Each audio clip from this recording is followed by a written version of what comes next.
Utah football is well known for its impressive ground attack, which has played a key role in their success this season. Evident in their undefeated record and high national ranking, however, the team has also faced challenges in their passing game, resulting in opposing defenses focusing on stopping the run. Additionally, the team has struggled with depth issues at the position early on in the season. Key backup Micah Bernard, arguably the team's most effective runner in the opening win against Florida, suffered a season-ending injury the next week. Another key backup, Chris Curry, came into the season injured and has yet to get fully going. Those setbacks would be easier to navigate if lead back Quentin Jackson wasn't also dealing with an injury, which flared up again early in this past Saturday's victory over UCLA and saw him help to the locker room in the first half. That led to Jaylon Glover racking up 25 carries versus the Bruins. Running back has kind of been a little bit of a musical chairs position for us, said head coach Kyle Whittingham.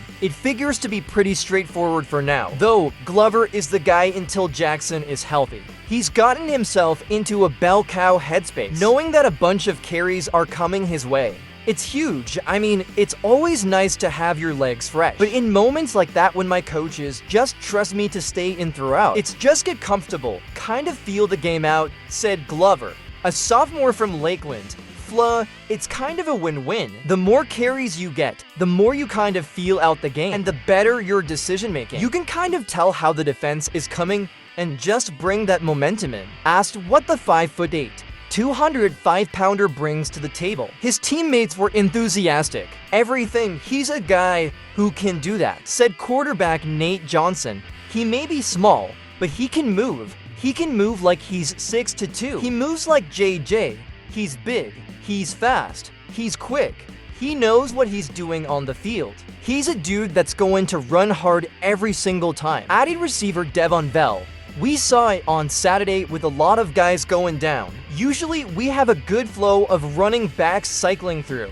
But he understood that once JJ went down, he had to be that guy to kind of put it on his shoulders and take all the reps. So it was good to see him running the ball as hard as he was. And it makes you want to block for him even more. Glover's hard running has not yet yielded a ton of production. Though, through 4 games, he's gained 179 yards on 48 carries.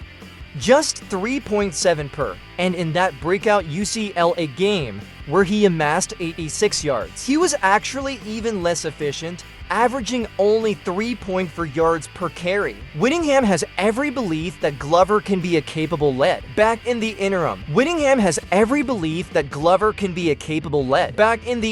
Even if he perhaps doesn't fit the traditional profile. He's kind of a tweener back. He's not really a power back, but he's not a scat back. He's a guy that can run in between the tackles as well as break it outside on occasion. He's more compact. I mean, he's not very tall, 5'7", but he's 205 pounds, so he's thick. He's proven to be very durable through the years, said Whittingham. He's a really good running back, and he's getting his opportunity now, and we'll see what he can do, assuming that we don't have anybody return this week. The coach added that the stunted running production versus UCLA, and in other games for that matter, was less on Glover and the running backs and more attributable to other problem areas of the offense. The Utes' biggest issue right now, he explained, is the need to have more of a threatening throw game. Because when teams know you're not going to throw, and they load of the box, it's tough sledding in there. Further compounding the situation is an offensive line that has not fully found its stride yet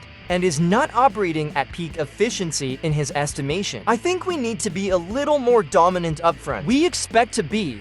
We've got a good offensive line. They haven't been bad this year. In a couple of the games, we've rushed for more than 200 yards. But a couple of the games, we haven't been so good. And so we're trying to find some more consistency up front and physicality. Whittingham said, "We've just got to be better executing our zone blocking scheme, being able to execute that better, and have the running backs maybe get a little more yards after contact. that would help. Which is not to say Glover has done everything right, while merely becoming a victim of circumstance. Both player and coach said there is work to do in the area of pass protection and blitz pickup. And while Glover said he feels like he makes good reads with the ball, particularly in the open field, his decision-making without it also leaves room for improvement. And so, heading into his presumed leading role Friday night for another Pac-12 tilt at Oregon State, he's not thinking about the morbid passing attack. He's not focusing on the O-line. He's making sure he's prepared with what he needs to do. He's devoting his attention to knowing the game plan inside and out. His gig may be a temporary one, but he wants to prove it's warranted, and most of all, he wants to keep the Utes' undefeated streak going. In the run game, I have to be efficient, along with other guys in the room,